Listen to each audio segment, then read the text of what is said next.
Hi, Hikin' Jim here, and welcome to another episode of Adventures in Stoving. Got a new stove for you to look at, and what I've got here is the MSR Whisperlite Universal. So on the left, what you see is just a plain old ordinary Whisperlite Classic, the kind that's been out for many years. I bought my first one of these in 1987, and as you can see, if you look at it, it's pretty well broken in. On the right is the new MSR Whisperlite Universal.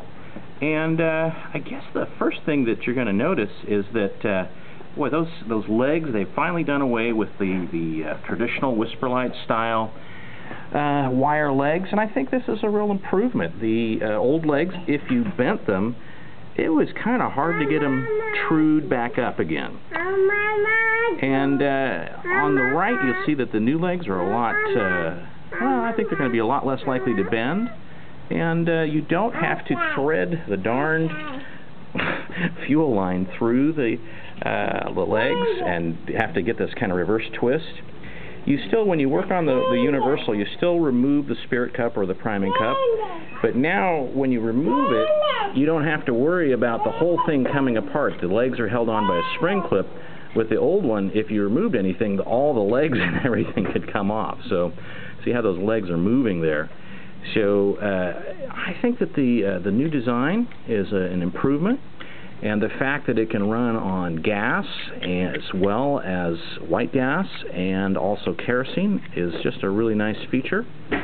So I've only just done one boil test on this so far. I got about 5 minutes 30, and that's all I've run it, and I've just run it on white gas so far, so I'm just getting, introduced to the stove. I just picked it up yesterday, and the actual stove will not be available to the public until 2012, but it's a good stove, and so far I'm very pleased, and I like the different features that it has. It definitely, if you look at it, it definitely owes much to its predecessor Whisperlites. Changed a few things. If you look at the geometry of the preheat loop, it's still got, now this one is the, on the right, is the Universal.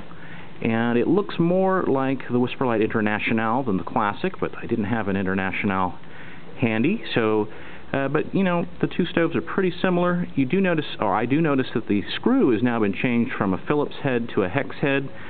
Makes it a little harder to work on in the field, but that's part of the stove that you wouldn't, I've changed that out, or not changed that out, but cleaned that once maybe in the last 25 years of using these stoves. So the necessity of being able to field maintain that is pretty low.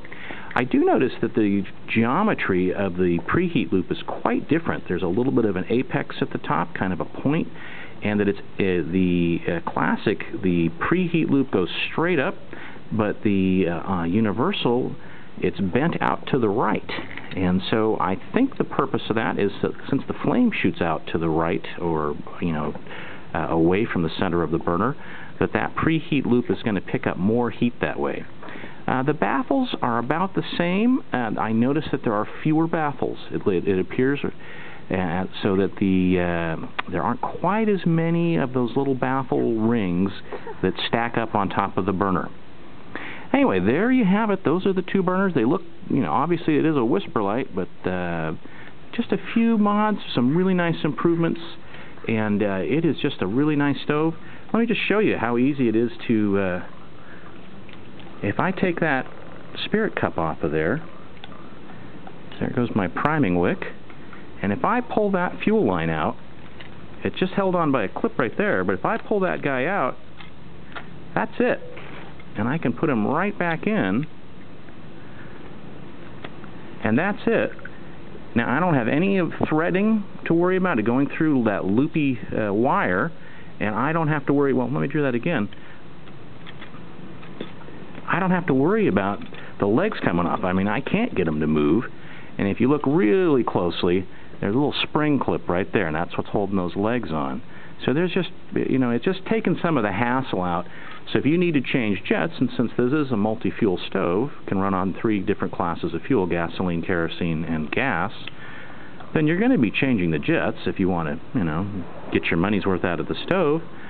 So it is just really nice to be able to quickly change jets and not have the hassle of trying to thread this thing through the legs. So there you have it. That's a first look at the MSR Whisperlite Universal.